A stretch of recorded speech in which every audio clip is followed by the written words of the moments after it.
용감한 토크쇼 직설 시작합니다. 먼저 주식시장 상황 살펴보겠습니다. 이가람 캐스터가 전해드립니다. 이 시각 시황입니다. 오늘 양지수 보합권에서 출발했습니다. 지수부터 살펴보시죠. 코스피 12거래일 동안 쉬지 않고 오르며 사상 처음으로 4,900선을 돌파했는데요. 현재는 1% 넘게 하락하고 있습니다. 4,852선 지나가고 있습니다. 코스닥 어제까지 3거래일 연속 상승했는데 오늘도 0.36% 상승 흐름 이어갑니다. 971선 지나가고 있습니다.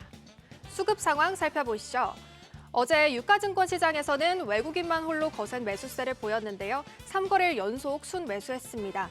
하지만 오늘 외국인과 기관 동반 매도 우위 보입니다. 외국인은 3,900억 원 넘게, 기관은 5천억 원 가까이 팔아내고 있습니다. 개인만 홀로 8,600억 원 넘게 순매수하고 있습니다. 코스닥 수급 상황도 살펴보시죠. 코스닥 시장에서도 어제는 외국인만 홀로 매수 우위를 보였는데요. 현재는 외국인만 홀로 매도 우위를 보이고 있습니다. 외국인 1,200억 원 넘게 팔아내고 있고요. 개인은 900억 원 넘게, 기관은 400억 원 가까이 순매수하고 있습니다. 시가총액 상위 종목들 살펴보시죠. 트럼프 행정부의 관세 우려에도 불구하고 어제 국내 반도체 투톱 모두 상승 마감했는데 현재는 삼성전자, SK하이닉스 모두 하락하고 있습니다. 삼성전자 2.88% 내려가면서 현재 거래가 14만 5천 원입니다. SK하이닉스도 2.81% 내려가면서 74만 3천 원에 거래되고 있습니다. 현대차는 로봇 사업 기대로 어제 16% 상승하면서 시총 3위에 안착했는데 현재 현대차도 2.71% 약세 보이고 있습니다. 반면 LG에너지솔루션은 어제 2차 전지주 강세 흐름 이어갑니다. 0.75% 올라가고 있습니다. 삼성 바이오로직스도 0.21% 올라가고 있습니다. 코스피 6위부터도 살펴보시죠. 어제는 자동차, 방산, 조선이 코스피 상승을 견인했죠. 현재는 지금 한화 에어로스페이스만 올라가고 있습니다. 삼성전자 우선주 4.33% 약세 보이고 있고요. 한화 에어로스페이스는 지정학적 리스크에 유럽 증시에서도 방산주 랠리가 펼쳐졌는데 오늘 현재 한화 에어로스페이스 0.68% 강세 보이고 있습니다. HC현대중공업 2.31% 약세 보이고 있고요. 기아도 3.48% 내려가고 있습니다. 두산 에너빌리티도 2.62% 하락합니다. 코스닥 시가총액 상위 종목들도 살펴보시죠. 어제 바이오 종목들에서 차익 실현 매물이 나왔는데요. 오늘 알테오젠 0.71% 올라가면서 현재 49만 9천 원에 거래되고 있습니다. 에코프로 형제들 어제 코스닥 상승을 견인했는데 현재도 많이 상승하고 있습니다. 에코프로 BM 2.4% 올라가고 있고요. 에코프로도 2.32% 상승하고 있습니다. ABL바이오도 1.17% 올라갑니다. 레인보우 로보틱스 어제 4% 넘는 강세를 보였는데 현재는 3.88% 약세 보입니다. 코스닥 6위부터도 살펴보시죠. 현재 6위부터 10위까지 팩트론만 하락하고 있습니다. HLB 0.97% 올라가면서 현재 거래가 52,100원이고요. 삼천당제약 0.9%, 0.72% 올라갑니다. 코오롱티슈진도 0.93% 강세 보이고 있고요. 리가켄바이오 0.42% 상승하고 있습니다. 반면 펩툴론만 홀로 0.62% 내려가고 있습니다.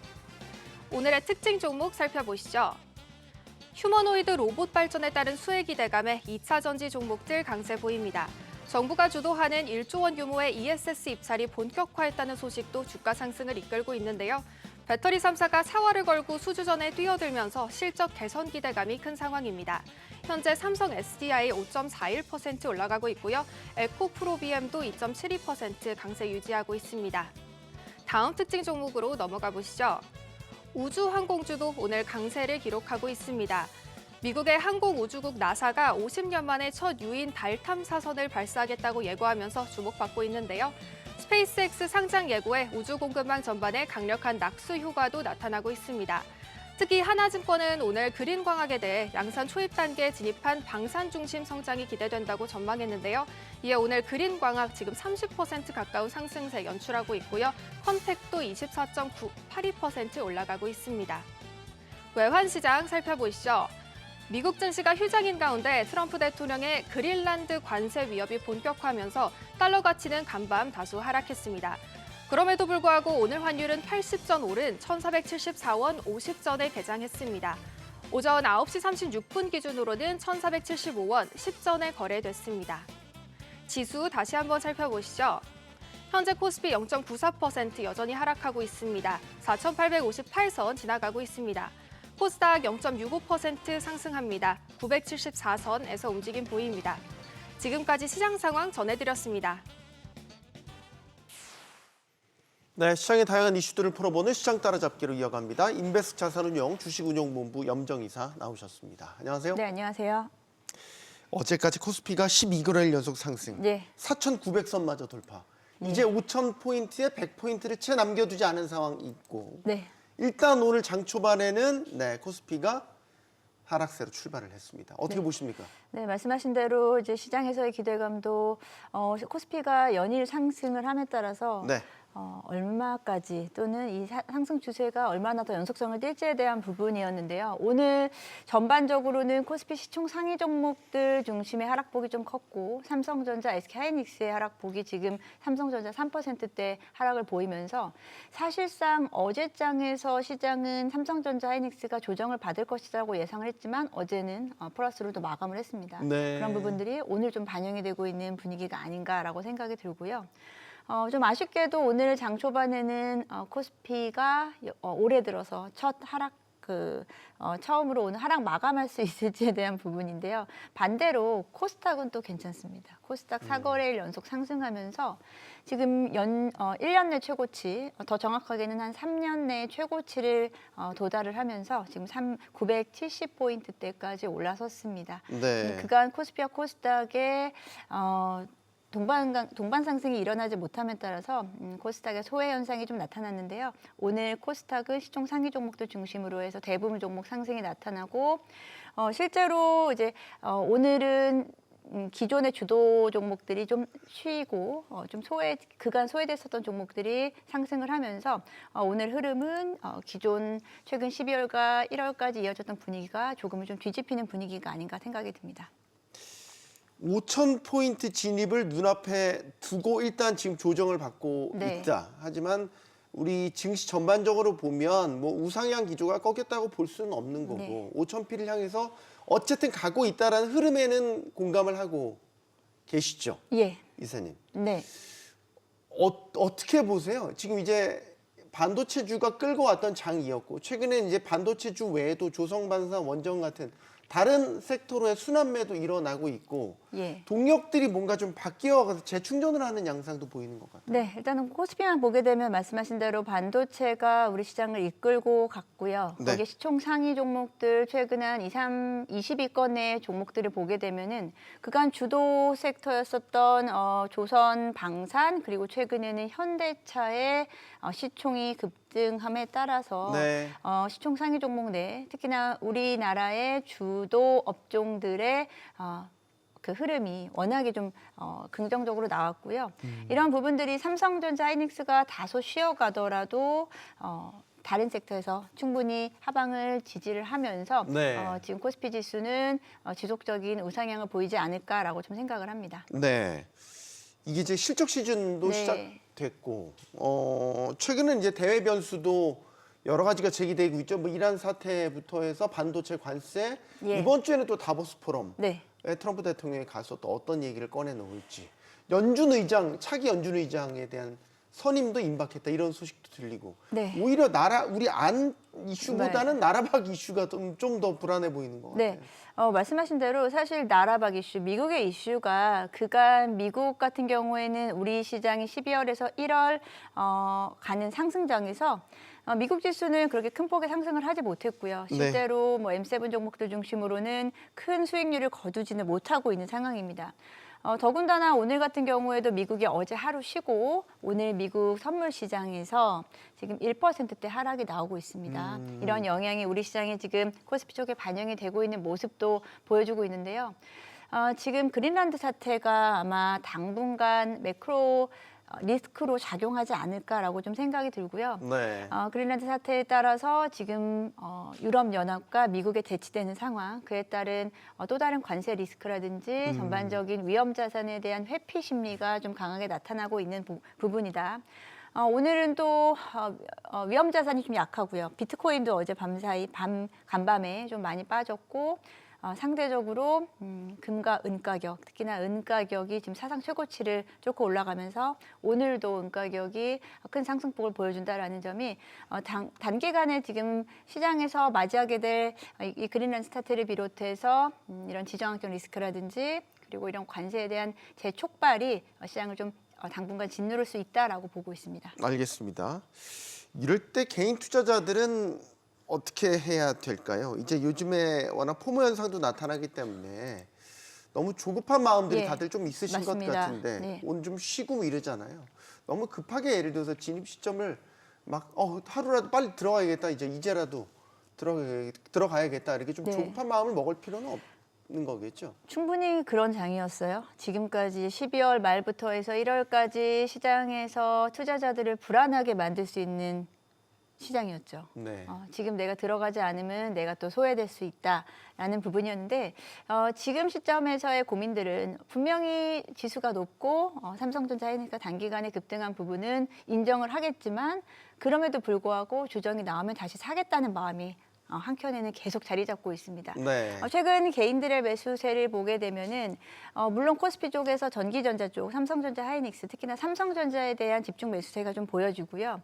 거기에다 최근에는 코스닥 종목, 코스닥도 지금 1월 들어서 개인 투자자들은 이 거래를 제외하고 지속 매수 중이다. 네.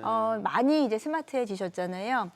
이제 대형주 그간 많이 올랐던 쪽도 비중을 담겠지만 소외된 쪽도 일부 고른 분포를 보이면서 포트폴리오를 다변하고 계신 부분이 아닌가라고 생각하고 있고요. 네. 최근에는 코스닥 시장도 최근 이번 주 들어서는 지난주 금요일장부터는 코스닥 거래 대금이 13조에서 14조까지 좀 올라오면서 그간 좀 소외됐었던 시장 그리고 소외됐었던 거래 대금이 조금 좀 살아나고 있는 분위기가 아닌가라고 판단이 되어집니다. 알겠습니다. 자, 이제 종목 이야기를 예. 해볼까요? 현대차가 바뀌었습니다. 예. 현대차 주가의 흐름이 이전 우리가 알고 있던 현대차가 더 이상 아니에요. 무겁고 맨날 피크아웃 논란에다가 네. 그래서 늘 저평가 꼬리표를 달고 있던 현대차인데 이제 다 떼버린 것 같습니다. 오늘 조금 조정받고 있기는 하지만 시총도 이제 100조 원에 네. 육박하게 됐고 전혀 다른 주식으로 새로 태어난 것 같은데요. CS 이후로 말이죠. 네, 아주 빠른 시간 안에 현대차가 그간에 좀 무거웠었던 그 껍데기를 벗고 나온 네. 느낌이 들고요. 현대차 그리고 현대차 그룹주들 일제히 다 새로운 모멘텀에 대한 가치 부각이 다시 한번 되고 있는 상황인데요. 오늘 일단 현대차를 중심으로 해서 현대차 그룹주들 그리고 자동차 부품주들도 조정을 좀 받고 있습니다. 네. 하지만 현대차 그리고 현대차를 비롯한 보스턴 다이나믹스 상장을 준비하는 단계에서 지속적인 로봇 섹터의 부각은 될 것이고 저는 현대차가 지금 로봇 섹터를 새롭게 이끌고 가고 있다라고 보고 있기 때문에 네. 현대차가 이제 사실은 이번 실적에서도 서프라이즈는 보여주기는 어렵겠죠. 단기적으로 하지만 네. 그런 모습들은 오히려 로봇 섹터를 이끌고 가는 상황에서 캐시카우 역할을 할 수 있다라는 또 긍정적인 부분으로 저는 해석이 될 수 있다라는 생각이 들기 때문에 이번 실적 시즌에도 크게 흔들리지 않고 현대차에 대한 기대감은 지속적으로 이어질 것이다라고 보고 있습니다. 지금 증권가에서는 네. 현대차 목표 주가를 계속 상향하고 있죠. 예. 어느 정도 수준까지 올라갔어요? 네, 제가 이제 현대차가 작년 한 3분기까지 주가가 한 22만 원대를 뚫고 올라가지 못했던 시절이 저는 뚜렷하게 기억이 나는데요. 그렇게 20만 원대 초반이었어요? 오랜 진짜 기간 사람 망각의 동물이군요. 이게 예. 좀 50만 원 막 넘고 막 이러니까 언제 그랬냐. 아마 오랜만에 현대차 주가를 보신 분들은 잘못 나왔다고 생각하실 수 있을 진짜 저 정도로 순간 그런 네. 생각이 들었어요. 저는 오랫동안 현대차를 늘 보고 모두 다 보셨겠지만 현대차에 관심이 좀 워낙에 좀 많았어서 현대차가 이제 20만 원에서 22만 원대로 횡보했었던 작년 한 해 정말 힘들었던 구간이 있었습니다. 네. 그 부분을 한번 뚫고 올라갔었던 적이 우리나라에서 열린 에이펙 정상회의 때였고요. 그때 젠스낭이 깐부 방한했을 노릇을 때 했죠? 맞습니다. 네. 그때 1차적으로 30만 원을 뚫고 넘어갔을 때 여기서 제가 말씀드렸던 건 이제 목표가를 한 차례 더 상향할 수 있다. 이제 증권가에서 계속 목표가를 상향하면서 갈 것이다라고 했는데 최근에 55만 원까지 상향 리포트가 나왔습니다. 네. 지금 뭐 현대차의 가치도 그렇지만 보스턴 다이내믹스의 지금 IPO 할 경우에 가치가 50조를 지금 예상하고 있는데 보스턴 다이내믹스가 그 50조라는 숫자도요. 기존의 피겨 AI라든지 기존 글로벌 로봇주들에 비해서는 저평가되고 있는 구간으로 보여지기 때문에 네. 지금 현대차 아까 말씀하신 시총 지금 이제 90조가 넘어섰어요. 100조에 육박하고 있는데요. 네. 거기에다가 현대차뿐 아니고 현대 모비스, 현대 오토에버라든지 주요 계열사들의 시총을 합치면 200조가 훌쩍 넘어가거든요. 거기에다가 이제 로봇 산업, 보스턴 다이내믹스의 지분 가치라든지 이런 부분들이 반영될 경우에는 지금 가격대가 그리 부담스럽지 않다라고 시장에서 아직도 보고 있는 것 같고요. 네. 예, 뭐 이제 우리 시장에서는 단기적으로 올랐지만 현대차의 보스턴 다이내믹스는 여전히 가장 싼 로봇주다라고 글로벌 이야기는 평가되고 있는 것 같습니다. 그러면 또 여쭤보고 싶은 거는 현대차도 그렇지만 그룹주 전반적으로 지금 예. 다 오르잖아요. 네. 계속 이렇게 같이 동반해서 간다고 봐야 돼요? 예, 같이 동반해서 갈 것으로 보여지고요. 그래도 단연 현대차가 이끌 것이라고 보고는 있습니다. 네. 그 중에서 이제 로봇에 대한 부분이 같이 협력할 수 있는, 근데 대부분의 지금 계열사들이 로봇 협력에 대한 부분이 나타나고 있거든요. 실질적으로 이제 로봇의 액추에이터라든지 핵심 부품 쪽을 담당하는 게 현대 모비스고요. 네. 현대 오토에버 같은 경우에는 소프트웨어라든지 관제센터 그리고 전반적인 뭐 AI 관련된 컨트롤링을 할 수 있다는 점에 현대 오토에버가 사실 제일 먼저 움직였고요. 네. 최근에 현대 위아 역시도 로봇에 대한 생산 능력에 대한 부분이 다시 부각이 됐고 그렇게 되면 기아가 소외받았었는데 이번에 최근에 기아도 동반 상승하면서 키 맞추기가 나왔고요. 거기에다가 최근에는 이제 보스턴 다이내믹스의 지배 구조에 대한 부분이 정의선 회장의 개인 최대 주주죠. 예, 정의선 회장뿐 아니고 현대차 그리고 현대글로비스, 현대모비스를 비롯해서 주요 자회사들의 이런 보스턴 다이내믹스의 지배 구조에 대한 지분 가치에 대한 부분이 좀 평가되고 있고요. 최근 들어서는 또 이제 부품사들, 그간 자동차 부품사들도 진짜 못 움직였었는데요. 그 중에서도 오랜 기간 현대차와 함께한 협력 관계에 있었던 부품사들은 이제 자동차의 부품에서 넘어서서 현대차의 아틀라스 그리고 네. 모비드 자율주행 관련된 모비드라든지 이런 부분의 부품을 또 공급할 수 있는 가능성이 열리면서 부품사들도 최근 같이 동반 탄력을 받고 있다라고 말씀드리겠습니다. 지금 현대차의 주가가 체질 개선을 한 거는 사실 CES 때 아틀라스 공개를 하면서 이제 로봇이라는 아이템이 현대차에 이제 입혀졌잖아요. 예. 근데 로봇도 지금 같이 뜨겁다는 말이죠. 사실 로봇 테마도. 근데 이제 같이 봐도 될런지 이건 이제 테마적 성격이 아직은 강하다고 보고 그런 분석도 있더라고요. 실적 시즌에서 이제 로봇 기업들 실적 나오면 네. 오히려 현실을 자각하게 될 것이다. 뭐 이런 분석도 있더라고요. 네, 사실 현대차보다 로봇 쪽이 더 먼저 움직였고요. 로봇 그렇죠. 종목들을 보게 되면 지금 시총이 우리 실적이라든지 정말 숫자적인 부분과는 매칭이 좀 안 되고 있는 부분들이 사실 아직도 많이 있습니다. 네.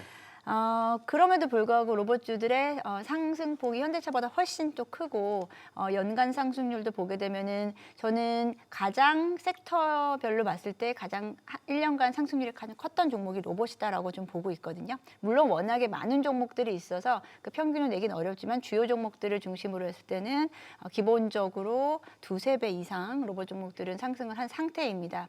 단기적으로 오늘 또 이제 오늘 프리마켓에서는 좀 상승으로 움직였다가 오늘은 좀 빠지고는 있습니다만 네. 로봇 섹터는 당분간 이런 주도 섹터의 테마 느낌의 주도 섹터의 위치를 계속 점하지 않을까라고 좀 보고 있고요. 여기에다가 최근에 로봇주들은 현대차라는 아주 큰 형님이 생겼기 때문에 오히려 든든하게 더 상승 추세를 이어갈 수 있다라고 생각하고요.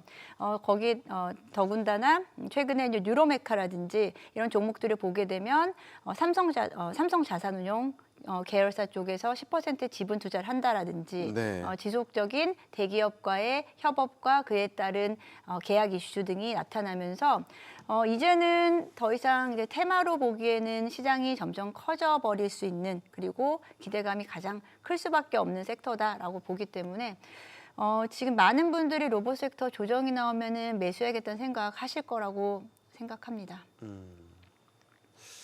지금 순환매 차원인 건지 이제 예. 또 수주 소식도 많이 들렸고 조방원도 주가가 요즘에 괜찮았고 특히 예. 오늘은 이게 그린란드 사태 영향도 있는 것 같은데 방산이 상당히 전반적으로 섹터가 많이 오르고 있어요.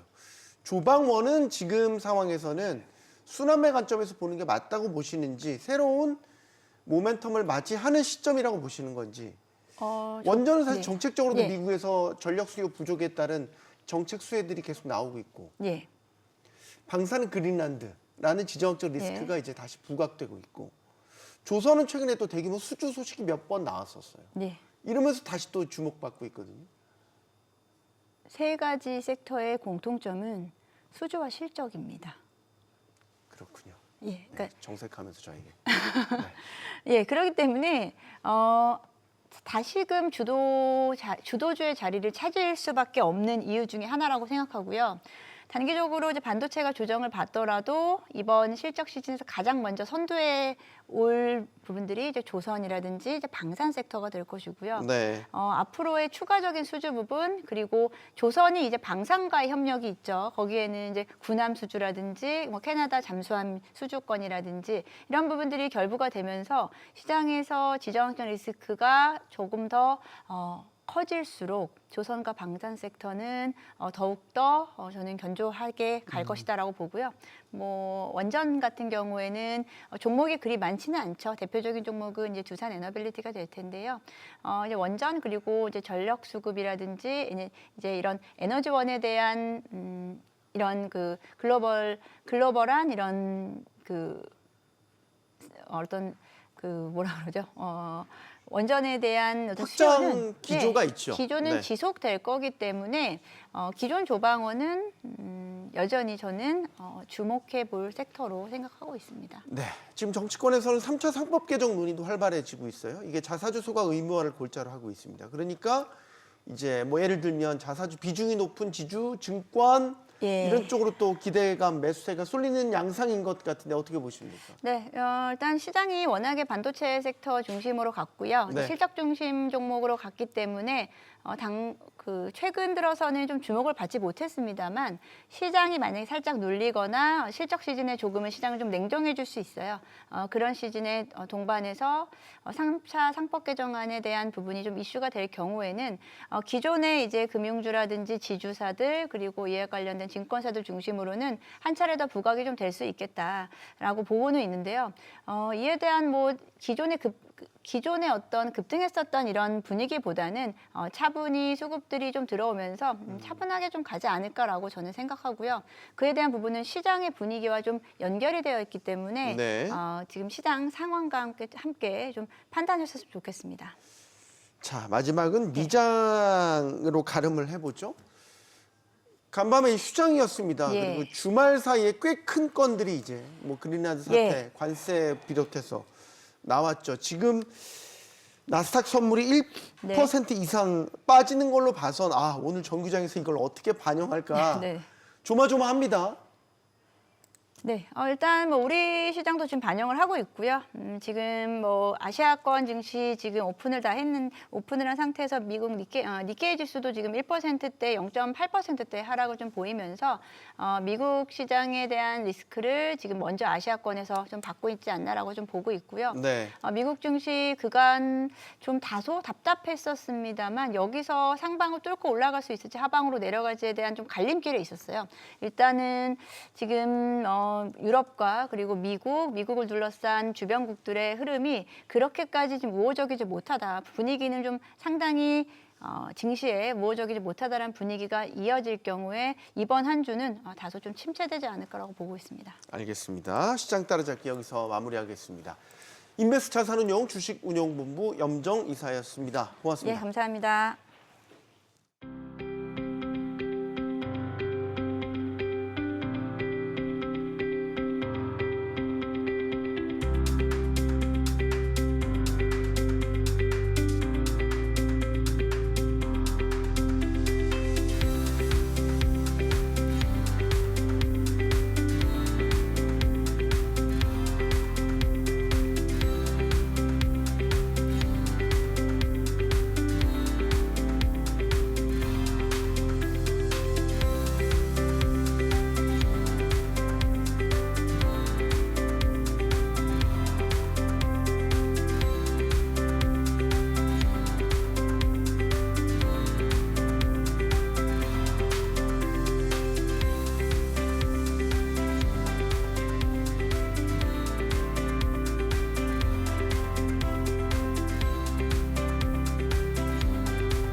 이재명 대통령이 지난해 배임죄 등 경제 형벌 개선을 당부했지만 좀처럼 속도를 내지 못하고 있죠.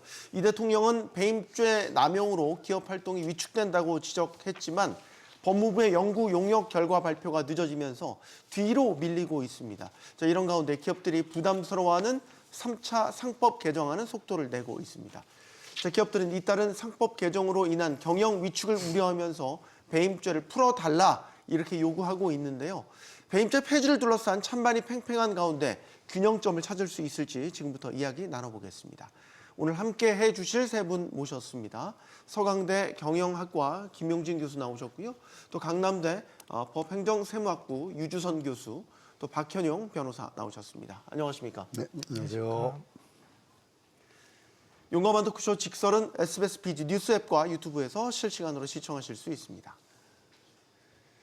이재명 대통령은 지난해 비상경제점검 TF회의에서 기업 경영 활동을 위축시키는 경제형벌 완화에 대한 의지를 보였는데요. 당시 이 대통령의 목소리 들어보시겠습니다. 우리 국민주권정부는 실용적인 시장주의 정부가 될 것입니다. 과도한 경제형벌로 기업의 경영활동이 위축되지 않도록 정부 내 경제형벌 합리화 TF도 곧바로 가동하도록 하겠습니다.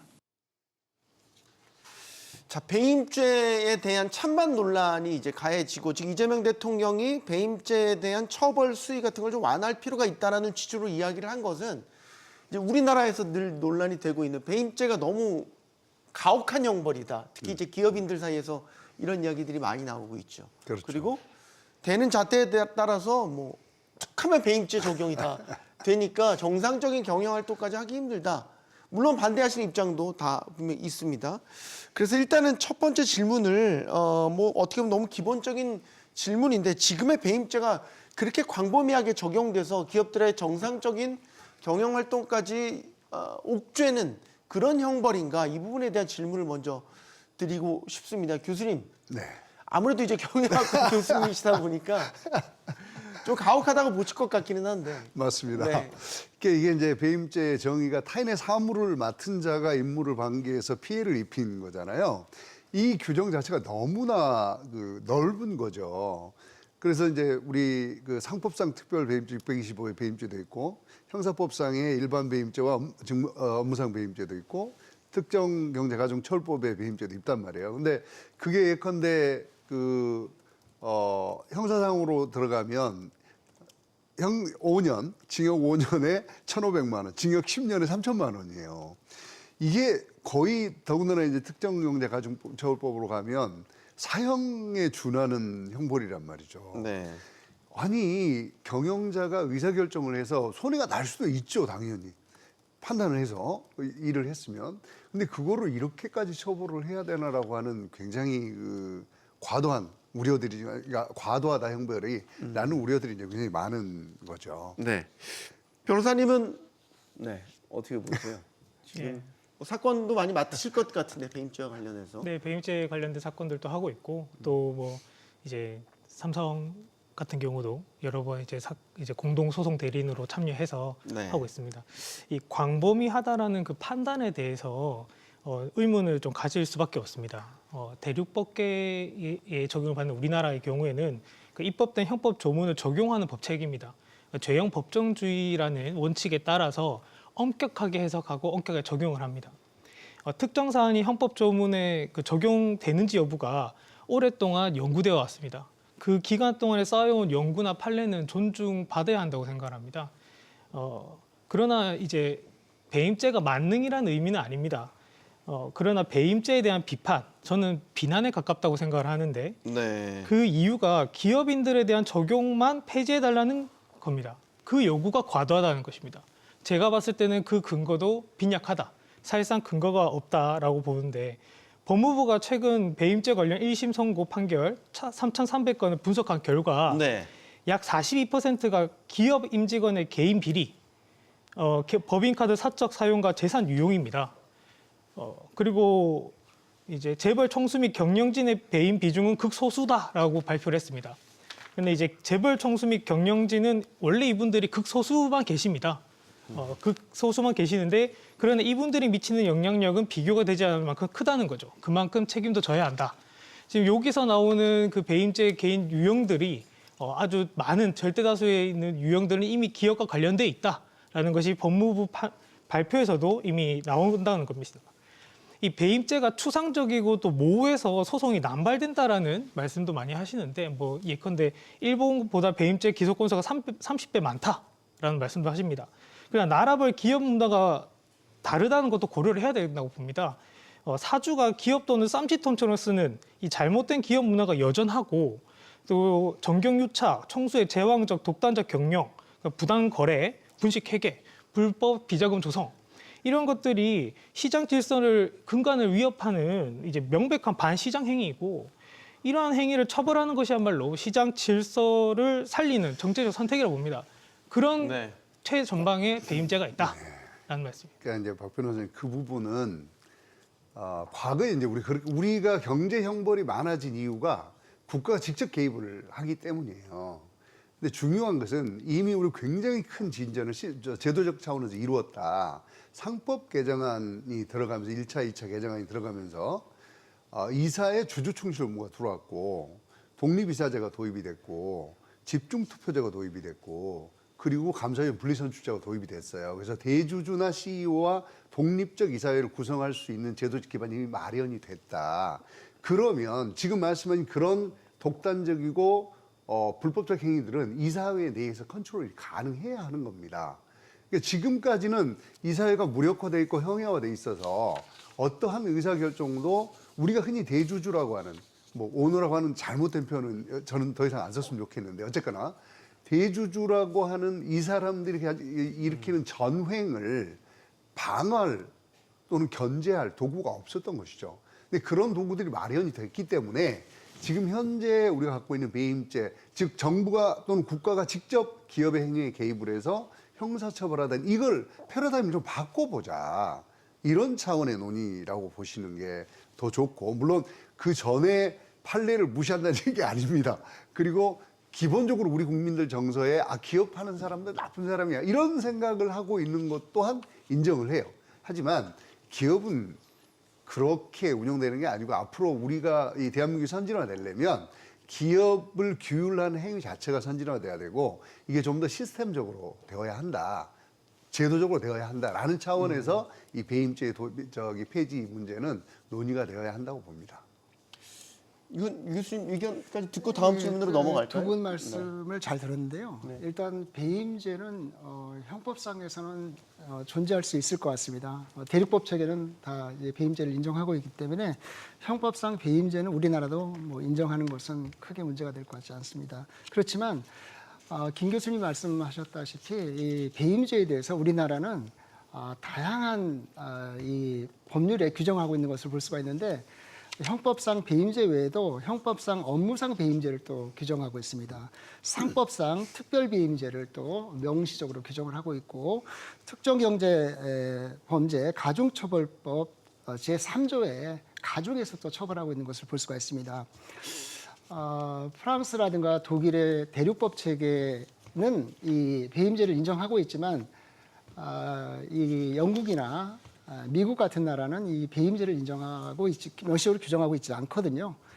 사기죄라든가 이 민사소송을 통해서 해결하는 방법을 취하고 있는데 우리나라는 대륙법 체계를 가지고 있으면서도 가장 엄격하게 이 배임죄를 인정하고 있는 국가가 프랑스인데 프랑스보다도 더 엄격하게 배임죄를 이 촘촘하게 처벌하고 있는 규정을 가지고 있고 또 이중으로 처벌하고 있는 규정 또 가중에서 처벌하고 있는 규정들을 본다면은 배임죄는 다시 한번 재정비할 필요는 있다라고 일단 보여집니다. 변호사님, 예를 들어서 아까 50억 원 이상 이제 업무상 배임죄에 만약에 특경법이 가중되면 아까 이제 형법상 살인죄의 하한선과 같아지는. 그래서 아까 이제 살인죄에 준하는 처벌을 받게 그 말씀을 법적으로 따져보면 그 얘기인 거잖아요. 예. 여기에 대한 논란은 어때요 지금?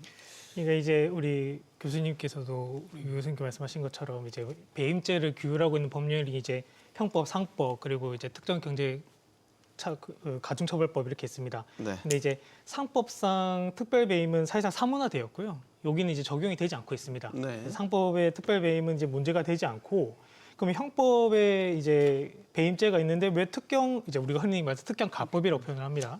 이 특경 가법에도 배임이 있느냐라는 겁니다. 이 특경 가법은 일반적으로 형법에 배임죄가 적용이 되고 그게 성립이 되었을 때 그 이득 금액, 피해 금액이 50억 이상일 때는 무기 또는 5년 이상의 징역, 그리고 5억 이상 50억 미만일 때는 3년 이상 유기징역으로 규정이 되어 있습니다. 그러니까 즉 이제 피해 금액 일정한 경우에 특경 가법이 적용되는 거지, 어떤 한 행위에 대해서 형법도 적용되고 특경 가법도 적용되는 중복되는 적용이 아니다. 여기에 대해서는 이미 헌법재판소 결정을 통해서도 이미 다 우리 흔히 말하는 교통정리가 다 된 사안이라 어떤 이 배임에 관련해서 이중 적용을 한다거나 이중 처벌을 하고 있다라는 주장은 조금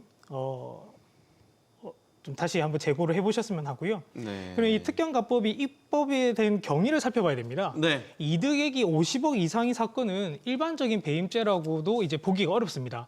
이 회사의 손해를 50억을 주려면 이미 능력이 있으셔야 됩니다. 일반적인 분들이 할 수 있는 범죄가 우리 아니고요. 옛날 표현으로 좀 소위 재벌가 일어날 수 있는 그렇죠. 그런 거죠. 예, 그렇죠. 이쯤 사건이 되면 엄중한 처벌을 바라는 것이 국민의 여론이라고도 볼 수 있습니다. 네. 그러나 이제 처벌은 솜방망이였고, 그리고 일반 형법의 그 배임죄는 5년 이하의 징역입니다. 그러니까 5년 이하의 이득액이 50억이 넘어가는데 법정형은 5년 이하니까 이건 솜방망이다. 이렇게 처벌해서 안 된다라고 하여서 특경가법이 50억 이상은 무기 또는 5년 이상의 징역으로 규정이 된 겁니다. 오죽하면 국회에서 이렇게 했을까라고 우리가 생각을 해봐야 되고, 네. 그리고 마지막으로 비교를 하는 살인죄 부분입니다. 살인죄 최저형이 5년인데 왜 배임죄 50억 또 5년 이상이냐라는 부분, 생각을 달리 볼 수 있다고 저는 봅니다. 살인죄의 최저형량이 5년 이상인 것은 문제 삼을 수 없는가? 사람이 죽었는데 고작 5년인가? 살인죄의 최저형량을 높여달라고 해야 될 문제인 거지, 특경가법상에 50억 이상의 범죄가 5년 이상이다. 그리고 그게 살인죄와 같다. 그래서 특경가법이 살인죄와 같은 취급을 받고 있다라는 그런 비교는 좀 잘못되지 않았나라고 생각합니다. 사실은 이제 그런 거예요. 지금 말씀하신 대로 맞는 말씀이에요. 자본주의 사회에서 시장 질서를 어지럽히는 행위는 일반적인 살인과 동일한 의미를 갖는 거다, 이런 차원이거든요. 그러니까 자본주의 사회에서 가장 중요한 건 신뢰이고, 그 신뢰를 중심으로 시장이 돌아가는, 신뢰를 깨는 행위는 살인에 버금가는 행위다라는 의미를 갖고 있는 거예요. 저 동의합니다. 하지만 그것을 규율하는 체계가 꼭 형사법이어야 하는가는 다른 이슈다라는 거죠. 뭐 민사나 행정체계로 그렇습니다. 대체될 충분히, 수 있다라는 충분히 거예요. 그렇게 가야 한다라고 예를 보는 들면 거예요. 미국처럼 말이죠. 네, 네. 또 그런 면이 있기도 하지만은 저는 경영 판단의 원칙이라든가, 다시 말하면 배임죄를 인정을 한다고 할지라도, 그러니까 기업의 경우에 발생할 수 있는 이사, 임원들의 어떤 책임을 면제해주는 어떤 방안을 명시적으로 도입하는 것을 좀 고민해 봐야 될 것 같습니다.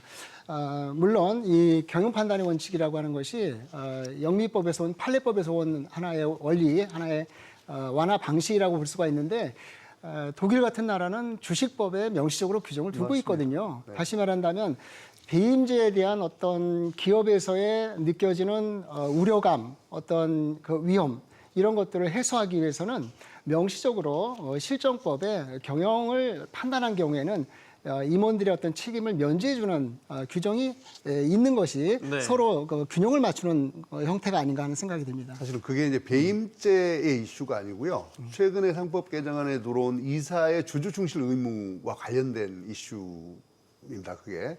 그러니까 그게 배임죄와 연결이 되긴 하지만 미국의 경우도 마찬가지로 이사의 주주 충실 의무를 위반한 것으로 해서 규율을 하는 거거든요. 그 지금 말씀하신 이슈가.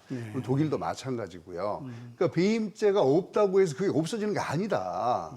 어차피 이사의 충실 의무가 있으니 그거를 예컨대 이사 충실 의무를 못했어라고 소송을 했을 경우 경영 판단의 원칙을 집어넣어야 내가 합리적으로 경영 판단을 했을 때 그 책임을 경영진에 묻지 않는다라고 하는 원칙이 선다는 거죠. 상법상에도 그게 필요하다는 겁니다.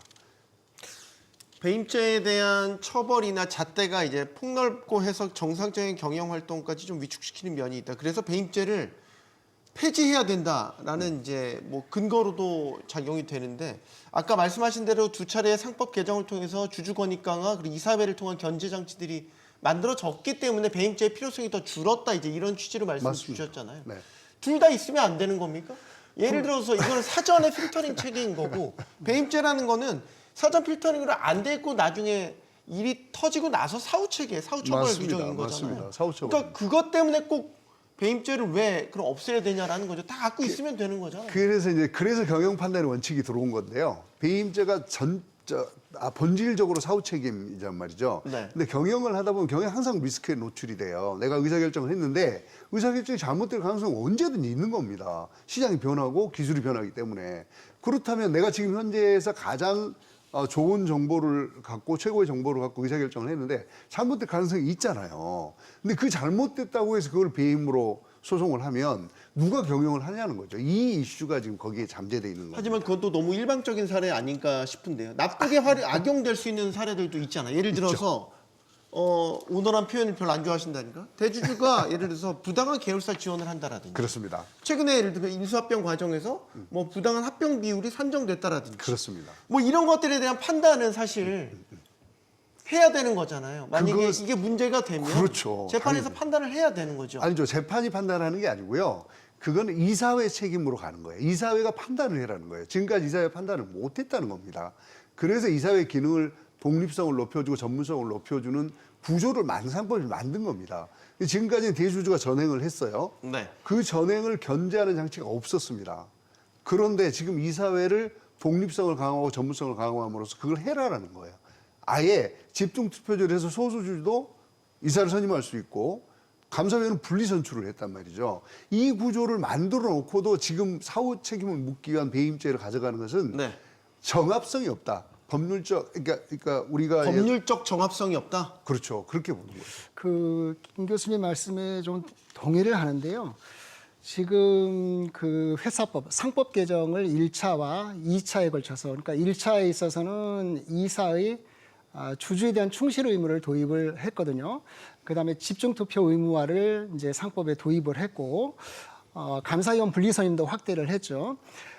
이거는 뭐냐면은 그 기업의 지배 구조를 투명하게 하겠다고 하는 어떤 이 결과가 법에서 명시적으로 도입이 됐다고 볼 수가 있습니다. 그렇게 본다면은 그것이 없었기 때문에 배임죄를 통해서 단죄를 물었는데 이제 상법에 들어온 이상은 배임죄를 폐지를 하든 개정을 하든 아니면 단서를 달든 이것은 어떤 방법의 문제인 것이지 지금 상태의 배임죄를 두는 것은 바람직하지는 않다고 생각을 합니다. 왜냐하면은 그 전에 문제를 그 배임죄를 통해서 해결하려고 했던 그런 것들이 상법의 많은 부분이 지금 들어왔습니다. 그래서 배임죄를 완화를 하든지 폐지를 하든지 아니면 민사소송을 통해서 해결하는 방법을 모색하는 개정은 반드시 있어야 된다고 생각이 듭니다. 변호사님도 같은 생각 있어요? 제 그냥 일반적인 상식에서 촘촘하게 두면 되는 거 아닌가요? 촘촘하게 둔다는 게 아까 이제 말씀하셨지만 우리 배임죄도 상법상 특별 배임죄가 있고 일반 배임이 있고 업무상 배임이 있고 특정법상 배임이 있잖아요. 네. 굉장히 촘촘하게 지금 배임을 설계를 해놓은 거거든요. 네. 이게 사실은 기업 경영을 하는데 굉장히 부담이 많이 되는 장치들이에요. 그런데 그거를 그냥 두고 또 상법도 개정을 했어요. 이거 얼마나 이 엄청난 그 촘촘한 망을 만들어낸 거냐. 배임이라고 하는 것을 우리가 이제 그 이유는 우리는 기업하는 사람들 다 범죄자로 잠재적 범죄자로 보고 있다는 얘기예요. 저는 그거 되게 싫어하거든요. 일단 제가 진행자라서 갑자기 제가 패널은 아닌데 제가 갑자기 수세에 몰린 것 같아요. 변호사님한테 갑자기 도움을 구해야 될 것 같은. 먼저 두 가지를 말씀드리고 싶은데 하나부터 첫 번째로 하면 제도를 완벽하게 준비를 했으니 위법 행위가 있을 수 없다라는 거예요. 이 뭐 이사회 전제가? 충실 의무도 있고 집중 투표제도 돼 있어서 이사회에 들어갈 수도 있고 이게 그 이제 오너라는 표현을 안 좋아하시니까 대주주의 지배주주의 그런 정행을 막을 수 있는 제도적인 마련이 돼 있으니 이제 우리는 이 부분에서 투명성이 더 갖춰져 있다. 그렇다니까 이제 위법 행위는 이제 줄어들 것이다. 아니면 이제 근절할 수 있다라는 말씀이세요. 여기에 대한 반론이 우리가 이제 흔히 말하는 독점 규제 및 공정거래에 관한 법률 이제 우리 맞습니다. 공정거래법이라는 게 있습니다. 이 공정거래법은 해당 조문을 회피하는 사례가 있을 때마다 개정을 했습니다. 그래서 이 변호사도 읽다가 숨이 딸리는 법이라고 우리가 표현을 해요. 주어가 끝나지 않습니다. 그래요? 예, 맞아요. 우리가 우리 공룡 영어 그렇죠. 우리가 우리 주어 이제 지옥이군요, 주어 지옥. 영어 표현으로 이제 4형식 문장과 5형식 문장이 나오면 네. 그러면은 이제 목적어가 2개씩 나오지 않습니까? 그러면 조문이 안 끝나는 거예요. 해석이 안 되는 거예요. 맞아요. 한국어인데도 해석이 안 됩니다. 그런 법률이 바로 공정거래법이에요. 즉 공정거래법이 얼마나 촘촘하고 얼마나 세세하게 이 기업들이 이런 행동을 하지 않도록 충분히 이사회든 누구든 그 일을 하면서 충분히 견제하고 이거 문제됩니다 하면 안 됩니다라고 말할 수 있는 모든 그걸 해놔도 회피한 사례는 계속 나온다. 그럼요. 그렇기 때문에 아까 우리 앵커님께 말씀하신 것처럼 상법 개정은 지배주주미 형해야 될 이사회에 대한 견제 장치일 뿐이지 이 위법 행위에 대한 부분을 처벌하거나 규제하거나 제재하는 그런 규정들이 아닙니다.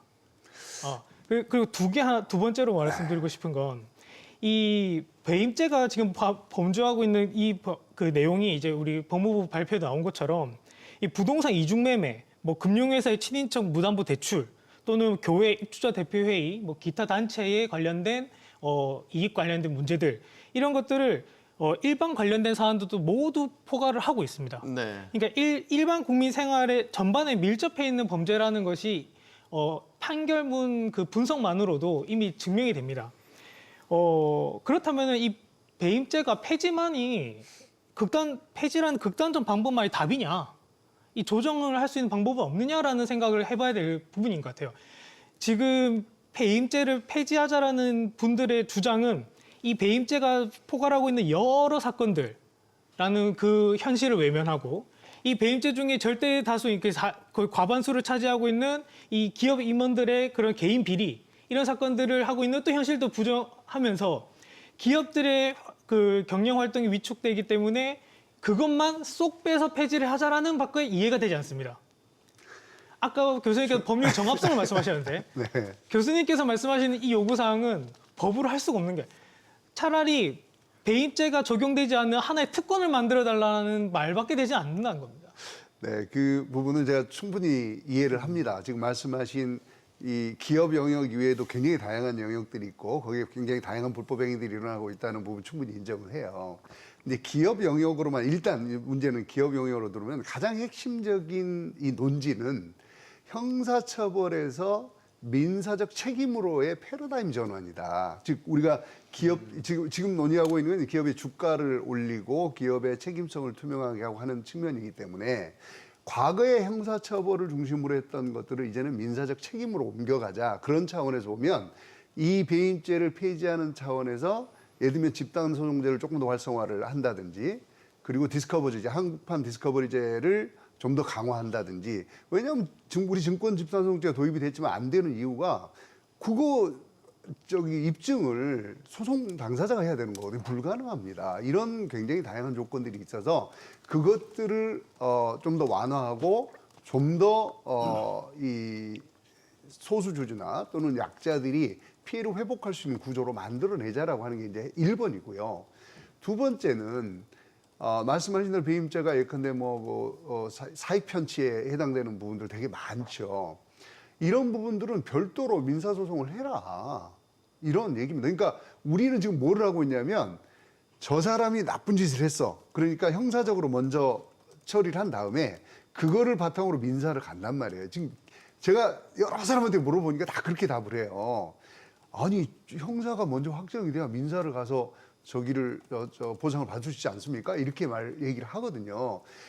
그렇게 우리 국가 사무에 가중된 그 로드, 그러니까 부담을 주면서까지 요거를 유지해야 될 이유가 없다고 민사로 해라. 이런 것들을 우리가 지금은 이제 원칙을 조금 확정을 하자. 국가가 어디까지 개입을 해야 되는 것이고. 뭐 예를 들어 민사 손해배상이라든지 그렇습니다. 아니면은 뭐 행정적 제재, 과징금이 여기 해당되겠죠. 그렇죠. 과징금이나 뭐 과태료 그런 같은 것들로 거. 대체하자. 형사처벌 필요할 대신. 것 같습니다. 특히 저는 개인적으로 업무상 제가 배임죄가 반드시 폐지돼야 되는 것에 대해서는 좀 의문이 있는데요.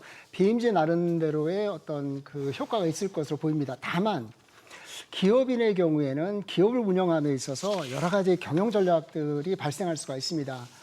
그러다 보면은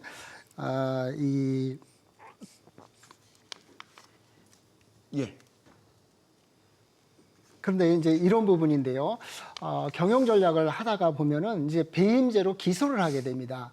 기소를 하게 돼서 이제 재판을 네. 받게 되면은 실질적으로 기소를 해서 배임죄로 기소를 했지만은 실질적으로 대법원에서 판결나는 것은 무죄로 판결나는 경우가 많거든요. 많은 비율을 차지하고 있습니다. 그렇다고 본다면 이 경영 활동에 있어서 다른 영역이 아니고 경영 활동에 있어서 이 배임죄라고 하는 것이 효과적인 어떤 제재 방법이냐, 차라리 아까 말씀하셨듯이 이 과징금이라든가 아니면 행정명령을 통해서 해결하는 방법이 보다 더 좀 실효적인 방법이 아닌가 하는 생각이 듭니다. 예를 들어서 이재용 회장의 삼성물산 제일모직 이제 합병 비율 가지고 사실 여기에도 배임죄가 적용이 됐잖아요. 물론 무죄 판결이 났죠. 근데 이제 무죄 판결 나기까지의 시간이 뭐 일단은 워낙 길게 걸렸잖아요. 그 사이에 사실 이재용 회장은 정상적인 경영 활동을 하진 못했어요. 이제 이런 부분들이 소위 말해서 기업인들의 발목 잡기가 될 수 있으니 이런 것들을 꼭 형사처벌에 너무 집착하지 말고 민사적인 책임이라든지 어떤 제재 방안들로 돌리는 것에 대해서는 어떻게 생각하시죠, 변호사님? 반대? 네, 뭐 결론부터 말씀드리면 반대이고요. 이재용 사례 같이 이제 발목을 잡았다라는 그 부분은 우리가 그 사례의 원류부터 올라가야 됩니다. 사실은 이재용 그 회장 이제 회장이시죠. 회장은 자신의 경영 승계권 이제 경영권을 승계받기 위해서 네. 우리 이제 박근혜 대통령의 이제 뇌물 문제라든가 국정농단 사태까지도 국정농단 거슬러 사태까지 올라가죠. 거슬러 올라가게 네. 되죠. 맞아요. 거기에서 이제 합병 비율이 왜 이제 끝까지 문제가 되냐면 박근혜 국정농단의 문영표, 홍한선의 그 국민연금 그 사람들이 결국에는 이 합병 비율 잘못된 조작된 이 합병 비율을 찬성하는 결정적인 직권 남용 행위가 유죄가 됐기 때문입니다. 그렇다면 이 유죄 판결받은 이 그 합병 비율에 대해서 쫓아가야죠.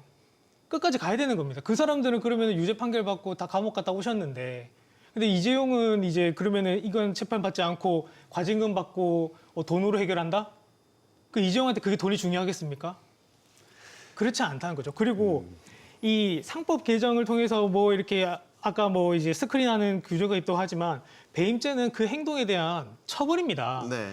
그런데 논의평이 다른 거예요. 논의평이 다른데 손해배상을 처벌한다? 우리 법감정이 맞느냐? 다시 한 번 더 우리가 질문을 해야 됩니다. 이 대표적으로 이제 유전무죄, 무전유죄의 대표적 범죄인데 이제 특경가법이라는 이 특별법까지 이제 입법하게 된 경우에 우리가 다시 제가 말씀드리지 않았습니까? 성범죄 처벌들, 그 총수의 제왕적, 독단적, 그리고 불법적인 이 경영에 대한 부분을 처벌하는 그 법률이 부족했기 때문에 특경가법이 입법이 되고 그에 대한 처벌이 이제 엄격해진 거지 않습니까? 맞다니까요. 그게 제가 박 변호사님의 논리를 부정하는 게 아니에요. 지금까지 우리가 그렇게 해왔던 건 당연히 인정을 해야 되는 거고 그게 가장 효율적인 방법이었기 때문에 그렇게 했겠죠.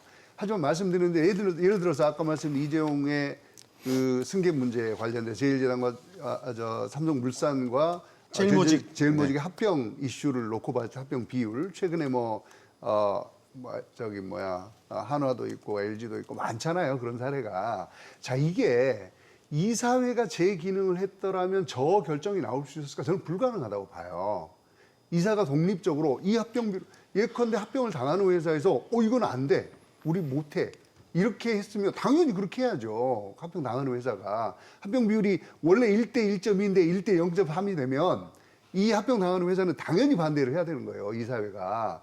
근데 두 가지 이슈가 있습니다. 왜 반대를 못 하느냐? 좀 전에 말씀하신 공정거래법상 우리는 재벌 총수를 임명을 해요. 공정거래법 정부에서 아무 권한이 없습니다. 그 사람은 사내이사도 아니고 사회이사도 아니고 등기이사가 아니에요. 의사결정할 수 있는 권한이 없어요. 근데 이 사람을 총수로 임명을 하고 그 일가 친척을 동일로 임명을 해서 니네가 하고 있는 이 모든 행위를 네가 책임져라고 동의를 해놓은 거예요. 그러니 아무 권한이 없는 자가 A라는 계열사의 사장을 임명을 해요. 이사회가 해야 될 일을 이 사람이 하는 거예요. 이런 불법적인 일을 우리가 하도록 만들어주고 있는 거예요. 1번이고요. 두 번째는 이사회가 제대로 작동을 했더라면 그런 일이 발생할 수 없다. 만약에 그런 일이 이사회 작동을 했는데도 불구하고 그런 일이 발생을 했다면 당연히 여기는 이사회 충실 의무 위반으로 처벌을 받아야죠. 그것이 반드시 형사적 처벌이 아닐지라도 예를 들어 있잖아요. 저한테 예컨대 뭐 몇 조짜리 거래였어. 근데 저한테 3조를 내라 그래요. 누가 너 이사회 충실 의무를 못했으니까. 그럼 제가 감당이 가능할까요? 사실은 우리가 자본주의 사회이기 때문에 형벌도 중요하지만 경제적인 처벌, 금전적 처벌이 훨씬 더 아픈 거예요.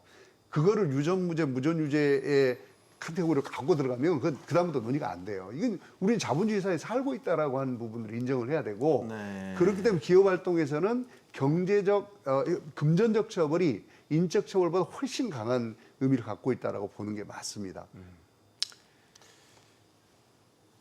오늘도 결론을 내기가 쉽지 않거든요. 사실 제가 이제 잠깐 머뭇된 거는 지금 뭔가 말씀하시려고 그래가지고 잠깐 그런 면에서 본다면은 그 정부 여당이 지금 그 경제 형벌 합리화 방안을 마련을 하고 있잖아요. 네. 그래서 어떤 과징금이라든가 뭐 이런 부분으로 행정명령이라든가 이런 부분을 통해서 문제를 해결하려고 하는 방안은 좀 바람직한 방향이 아닌가 하는 생각이 듭니다. 네, 변호사님. 네, 과징금의 의미를 우리가 다시 과징금은 행정의 실효성을 확보하기 위한 수단입니다. 행정법상 의무를 위반했을 때 그 미행 시 이제 행정청이 그 의무자에게 부과 징수하는 금정적 제재를 말합니다. 근데 행정법은 국가 공권력의 행사의 근거를 규정하고 있고요. 그 공권력 행사에 제한을 두고 있는 법입니다. 그리고 그러한 공권력으로 인해서 침해를 받은 국민을 구제하는 방안까지 규정하고 있는 것이 행정법입니다. 행정법이라는 단일법은 없습니다. 단일법은 없고 이제 각각의 공권력들이 어떤 뭐 각자 부처들 있지 않겠습니까? 네. 그 부처들이 어떤 공권력을 행사할 수 있는 그 법적 규정들을 다 포괄해서 망라해서 표현하는 게 행정법입니다. 그러니까 형법은 그러니까 배임죄는 근데 임무를 위배한 개인에 대한 형사처벌인 거지 형법이 행정법이 될 수가 없습니다. 그래서 이 형법상 그 법익을 침해한 개인에 대해서 과징금을 처벌한다는 거는 이미 여기서부터 우리가 근거법부터 다르다. 잘못 우리가 단어를 남용하고 있다라는 부분입니다. 알겠습니다. 자, 넘어가시죠? 네, 그 부분은 저 동의해요. 저는 네.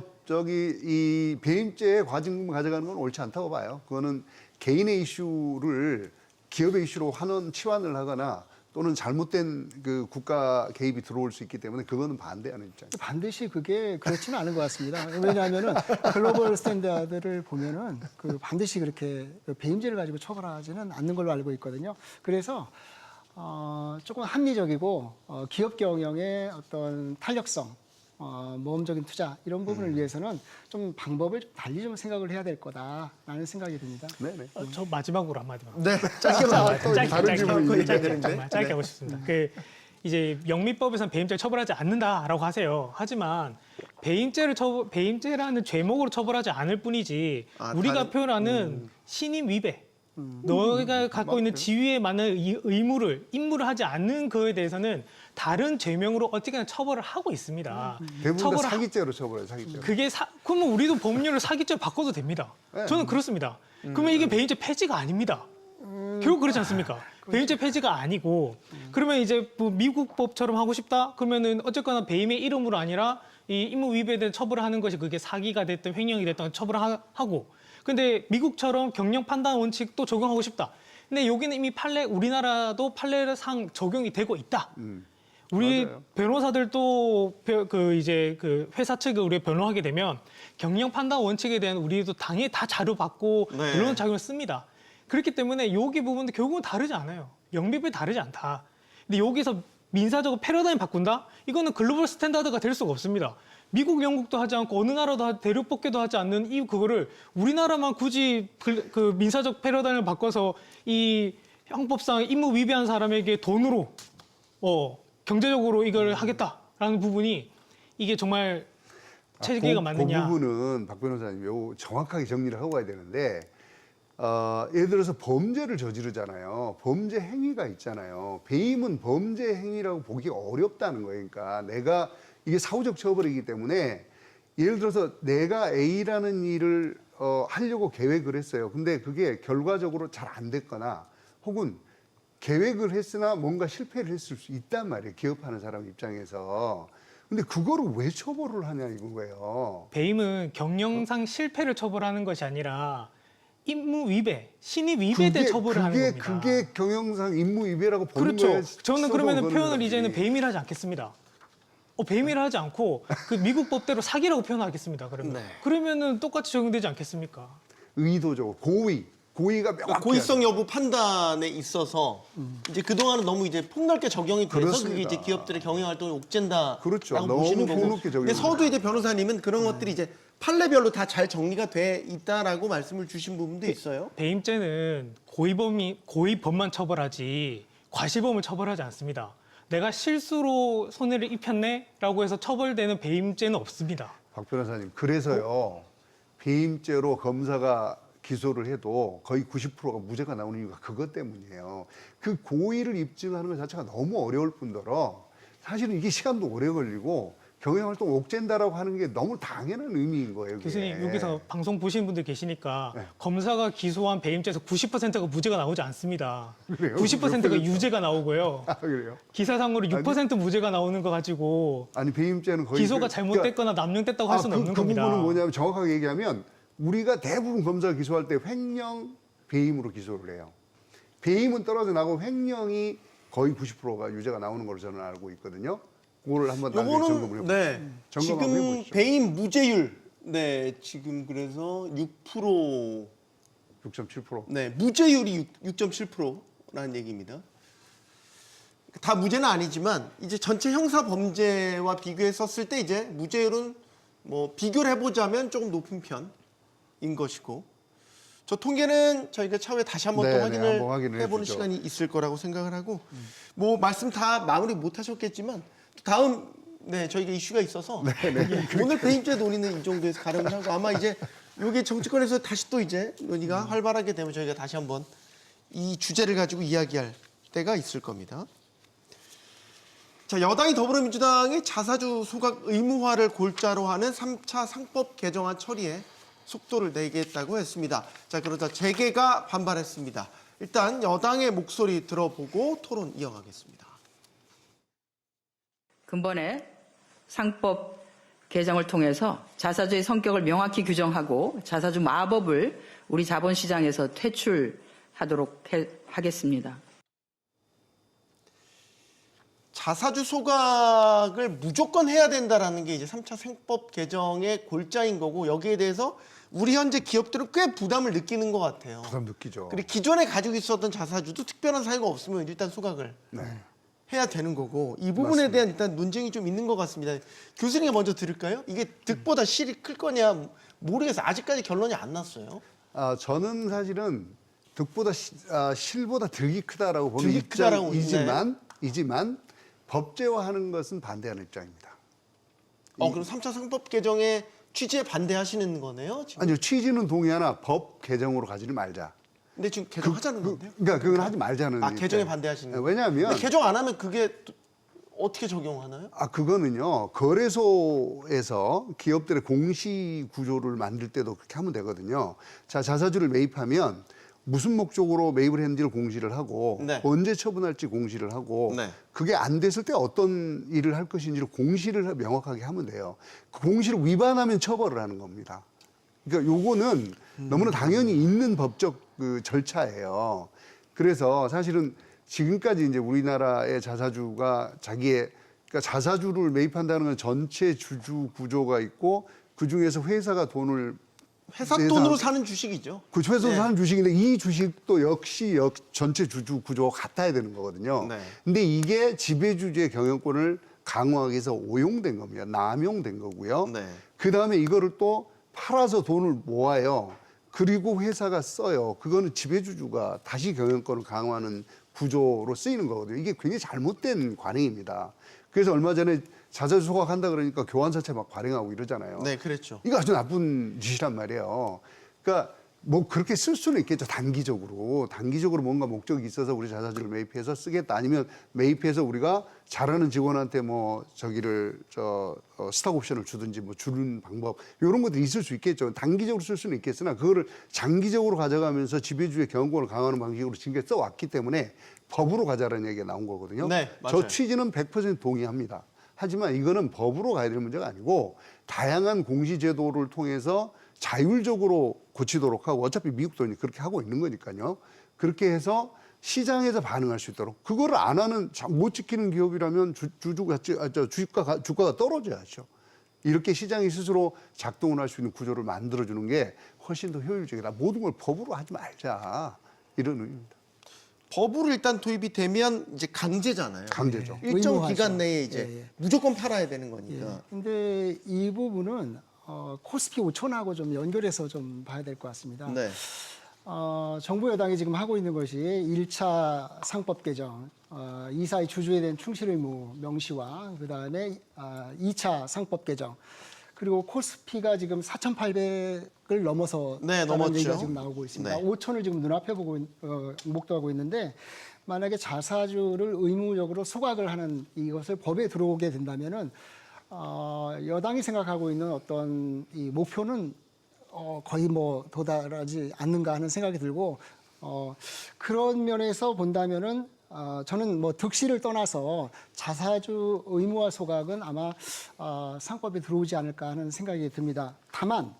다만 자사주가 가지고 있는 다양한 장점들이 있습니다. 특히 우리나라의 같은 경우에 인수합병의 경우라든가 아까 말씀하셨던 스톡옵션이라든가 기업 분할 같은 경우에 자사주를 활용하는 어떤 방안이 유용하게 지금 이용하고 있거든요. 그런 것들을 놓칠 수 있다라고 하는 점. 또 하나는 우리나라는 뭐 여러분 잘 아시겠지만은 공격법제는 열려져 있습니다. 근데 방어법제에 대해서는 굉장히 낙후되어 있거든요. 특히 이 차등의결권 같은 것은 특별법에 벤처기업법에 들어와 있지 상법에는 들어와 있지 않습니다. 네. 유일하게 이 자사주를 통해서 이 기업 인수합병을 방어하고 있는데 이것마저 무너지게 된다면은 이전에 발생했던 SK 소버린 사태라든가 역시 삼성물산 엘리엇 사태 이런 것들의 사례에서 보는 바와 같이 기업에 대한 방어라고 하는 것은 아무런 장치를 갖지 않게 되는 어떤 상황이 발생하게 된다. 그래서 만약에 이 자사주 소각이라고 하는 것이 상법에 들어오게 된다면은 여기에 상응하는 어떤 그 방어법제를 마련하는 것이 반드시 필요하다라는 생각이 듭니다. 그럼 변호사님은 취지에 공감하시는지 이사 자사주 소각 의무화에 대한? 네, 당연히 적용이 빨리 개정이 됐었어야 될 부분인데 네. 이제 좀 늦게 됐다라는 겁니다. 자사주 마법이라는 멸칭이 붙을 만큼 시장 질서를 교란하고 주주 가치를 침해하는 그런 꼼수였습니다. 이 자사주 마법, 그러니까 자사주 소각 의무는 이 자사주를 가지고 여러 경영적인 전략을 하지 말라는 내용입니다. 그 다양한 경영 전략이라는 것이 아까 그 교수님께서 언급하셨던 내용들인데 제 관점에서는 그 모든 것을 해서는 안 된다는 입장입니다. 이 인적 분할, 그러니까 인적 분할, 물적 분할, 뭐 어떤 분할 과정에서 이 분할을 해서 이제 그 신규 회사를 이제 만들었을 때 그때 같이 나오는 세트가 이제 현물 출자와 유상증자입니다. 네. 현물 이제 대주주가 이제 자기가 이제 신규 회사한테 가져가야 될 이 주식을 이제 기존 회사한테 현물 출자를 하고 그리고 이제 그러면 기존 이제 존속 회사라고 하죠. 존속 회사는 유상증자를 줌으로써 결국에는 우리 지배 주주는 자기 돈 한 푼도 들이지 않고 기존 종속 회사에 대한 그 지배권을 강화하고 그리고 존속 회사를 통해서 신규 회사에 대한 그 의결권도 강화하는 정말 순식간에 일어나는 이 마법 같은 일들. 맞아요. 이거는 경영 전략이라고 볼 수 있는 것이 아닙니다. 맞아요. 그렇다면 이거는 규제를 해야 돼. 예, 그거 정확히 맞는 말씀이고, 그러니까 이제 그런 걸 마법이라고 하는데 이제 한 가지 우리 교수님 말씀하신 것 중에 중요한 포인트가 있습니다. 이제 M&A에 대응하기 위해서 우리 자사주를 많이 써왔거든요. 네. 그러니까 우리는 뭐 사실은 경영권이라고 하는 법적 용어, 경영권은 법적 용어가 아니고요. 대주주 또는 지배주주의 경영권을 보호해달라 이런 의미라서 별로 그렇게 바람직한 용어는 아닙니다. 하지만 어쨌거나 A라는 기업이 B라는 기업으로부터 공격을 받을 때, 즉 그 합병이라고 하는 공격을 받을 때 방어 수단은 있어야 되는데 우리는 지금 전혀 없거든요, 그게. 근데 그 부분에 대한 고려는 해야 된다. 예를 들면 자사주 소각을 법으로 가져가려면 차등결권제를 도입을 하건 포이즌필이나 뭐 포이즌필을 차등결권 가져가건 같은 거. 네. 이런 방어 장치들이 좀 있고 그 기간을 마련해 달라고 하는 게 저는 제게 요구라고 봅니다. 일단은 그러니까 우리 박 변호사님 말씀하신 다양한 흔히 경영 전략이라고 했던 경영 활동이라고 했던 이거는 무시를 해도 돼요. 네. 하면 안 되는 일이니까 예. 이건 아니고 단지 이제 M&A라고 하는 측면에서의 제도적 보완은 필요하겠다. 소각이 된다면. 근데 지금 우리 상법 개정안은 그런 얘기가 전혀 나오고 있지를 않아서 그 부분 약간 우려가 되는 거고 그래서 저는 이거를 차라리 어떤 그 공시라든지 하는 이 제도적 절차적 차원에서 보완을 하는 게 낫겠다라고 하는 입장입니다. 여기서 제가 네, 한마디만 붙여보겠습니다. 그 이제 부작용을 주장한 측의 이제 주요 논리가 경영권 방어 수단이 없다라는 말씀이시고, 말씀하셨다. 근데 경영 M&A에서 이 부분이 왜 필요하냐라고 하면은 M&A를 하려는 사람 그 이제 세력들은 이제 주가가 이제 가지고 있는 가치보다 주가가 낮은 회사가 맞아요. 바로 먹잇감들입니다. 맞아요. 그렇지 않습니까? 근데 우리나라의 회사들, 주식들은 대부분 저평가되어 있습니다. 저평가되어 있는 이유는 그 지배주주들이 주가를 낮게 유지하려고 하기 때문입니다. 왜 주주들이 주가를 낮게 하려고 하느냐라는 부분은 뭐 이제 원활한 경영권 승계라든가 그다음에 적은 비용을 가지고 지배력을 확보하기 위한 그런 여러 가지 제가 이제 표현을 하기엔 꼼수를 쓰기 위해서 주가를 낮게 유지를 하는 거거든요. 주가는 주가대로 낮게 유지하면서 경영권을 또 방어하려고 하니 그러니 이 자사주 마법 같은 꼼수가 필요하다고 저는 판단을 하고요.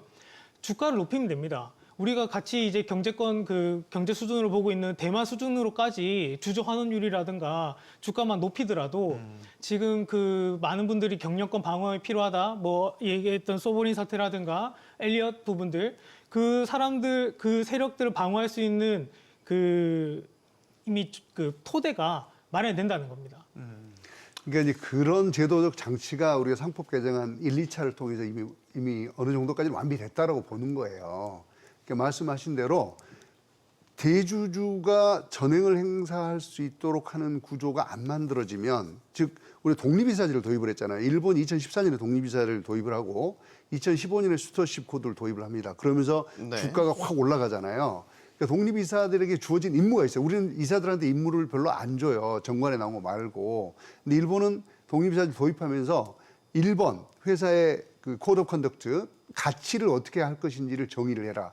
2번 장기 전략을 만들고 왜 경영자들이 자꾸 단기 전략을 추구하니까 장기 전략을 만들어라. 3번 이해관계자의 이익, 뭐 주주뿐만이 아니고 이해관계자의 이익을 극대화할 수 있는 방안을 마련해라. 4번 승계 구도를 후계 구도를 만들어라. 이렇게 요구를 합니다.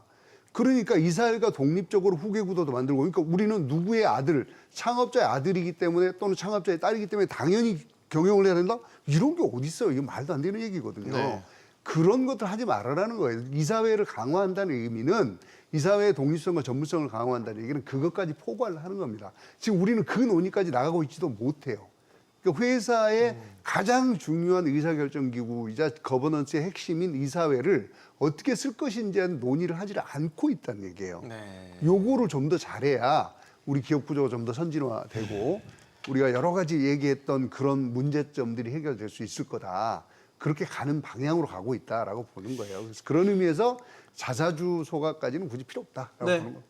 자, 제가 마지막 질문을 드려야 돼. 이건 유 교수님께 먼저 짧게 이 시간이 저희가 다 됐습니다. 지금 이번 쿠팡 사태를 계기로 지금 논의되고 있는 게 한국형 집단소송제 도입에 대한 필요성입니다. 네. 정부의 의지를 밝혔죠. 우리는 지금 단체 소송이죠. 집단 소송이 아니죠. 어떻게 보십니까? 집단 소송 가능성. 기업들도 부담이 좀 있다고는 하는데 굉장히 큰 부담이죠. 여러 사례들을 통해서 필요하다라는 게 계속 드러나고 있어요. 우리나라 같은 경우에는 이제 집단 소송인데요. 증권 관련 집단 소송은 증권에만 허용하죠. 예, 증권의 네. 영역에만 허용을 하고 있습니다. 민사소송법의 어떤 특례 규정이라고 볼 수가 있는데 예를 들면 필요성은 있는 것 같습니다. 예를 들면 환경가스라든가 그때 있었죠. 환경의 문제라든가 노동의 문제라든가 소비재 이런 문제 또 정보 유출 여기에 해당될 수 있을 것 같습니다. 네. 필요성에 있어서는 공감을 하는데 미국과 같은 어떤 그 집단 소송과 같은 효과를 얻는 범위까지 우리가 명시적으로 도입을 할 것인가 아니면은 어느 정도 제한을 두면서 기업의 부담을 줄이면서 이 집단 소송을 도입을 할 것인가에 대해서는 여러 가지 좀 고민을 좀 해봐야 될 거다. 그냥 문을 크게 열어가지고 소비자의 효율적인 구제만을 요구하는 정책을 썼을 때 나타날 수 있는 부작용도 생각을 해봐야 될 것 같다라는 생각을 합니다. 마지막으로 변호사님께 짧게. 예. 집단 소송 이제 도입 계속 얘기가 됐다가 또 가라앉고 이제 반복되고 있어요, 양상이. 이번에는 좀 다를 것인가? 일단 정부는 의지를 밝히고 있어요. 네, 이번에는 저도 기대를 많이 하고 있고요. 그리고 이제 제가 속한 단체에서도 이제 집단소송법 개정안, 제정안을 이제 연구를 하고 있습니다. 네. 그래서 다시 한 번 더 요거 관련해서 불러주시면 더 재밌게 한번 얘기 한번 해보고 싶고요. 이제 한국은 집단소송 포비아가 있다라고 저는 생각을 해요. 이 뭐 옵트아웃, 이제 옵트아웃이라는 게 뭐냐면 이탈 표시를 이탈하고 싶다, 안 하고 싶다라는 의사 표시를 해야만이 이제 판결의 기판력을 받지 않는 겁니다. 그러니까 자동으로 가는 거예요. 내가 이 피해자라고 하는 순간에 자동으로 이 판결의 기판력을 받는. 그러니까 참여율이 높고 실질적 구제가 피해 구제가 되는 거죠. 네. 그런데 디스커버리 징벌적 손해배상을 갖춘 미국식 집단 소송이 도입되면 기업의 권리 위협받는다라고 하더나 이 OECD 38개 회원국 중에 35개국이 이미 금전 손해배상을 포함한 집단 구제 제도가 도입이 되어 있고요. 그걸 안 하고 있는 나라가 3나라 있는데 그게 대한민국, 튀르키예, 그리고 스위스입니다. 이 스위스는 피해자가 그 소비자 단체한테 금전 손해배상 청구권을 양도할 수가 있어요. 그러면 이미 실질적으로 구제가 되고 있습니다. 그래서 네. 이미 해외 입법례가 충분하고 있기 때문에 그 네. 포비아를 늘 걱정할 필요는 없다. 저희가 요 집단 소송과 관련해서 다시 한번 다루도록 하겠습니다. 자, 상법 개정을 통해서 주주의 권리를 강화하면서 증시에도 긍정적인 영향을 준 것 자명해 보입니다. 기업들이 또 AI를 통한 혁신을 이뤄내면서 증시를 뜨겁게 달군 것도 자명해 보입니다. 또 한 번의 상법 개정이 추진되고 있는데요. 선거를 앞두고 혹시 정치적인 이유로 균형추를 잃어버릴까 걱정되는 것도 사실입니다. 토론 마치겠습니다. 여기는 모든 경제가 모이는 SBS 비즈입니다. 시청해주신 여러분 고맙습니다.